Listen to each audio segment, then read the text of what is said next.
सरपंच संघटनेचे मराठवाड्याचे अध्यक्ष आमचे भाऊसाहेब पाटील शिंदे,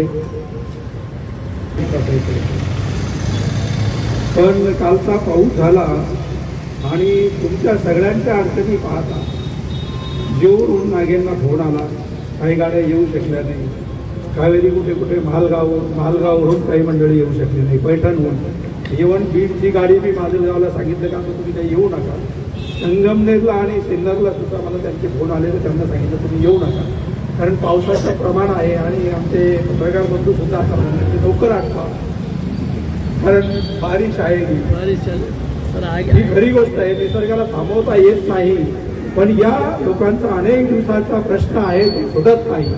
आजच्या मंत्रिमंडळामध्ये फक्त 1000 रुपयाची वाढ झाली, ही वाढ सुद्धा या कामगारांना देण्यात आलेली नाही, हे मोठं महाराष्ट्राचं दुर्दैव आहे. खरं म्हणजे संपूर्ण देशामध्ये ही काम करते.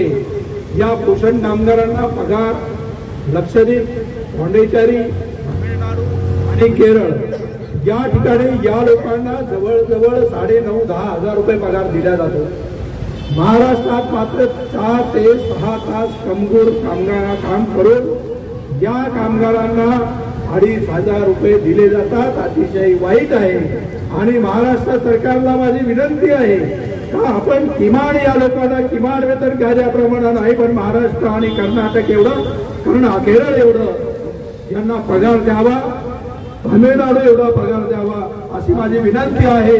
आणि मला असं वाटतं की परवा नाशिकला मिटिंग घेतली, नाशिकच्या वैगी कार्यालयासमोर सुद्धा पुढच्या महिन्यामध्ये आंदोलन करण्यात येणार आहे आणि महाराष्ट्र पुढच्या महिन्यामध्ये 2 आंदोलन होतील. एखाद्या वेळेला ऑगस्टमध्ये आपण अमरावतीला पण घेणार आहोत विभागीय कार्यालयासमोर.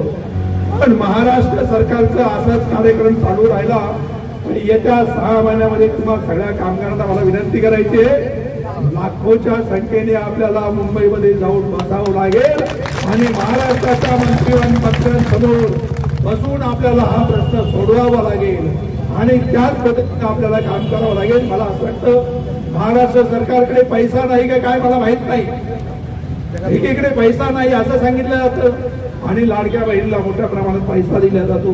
पण लाडक्या बहीण सुद्धा आता माहिती त्यांना फसवलं सरकारने. 19 लाख पहिला कामगार कमी केलेले आहेत आता लाडक्या बहीण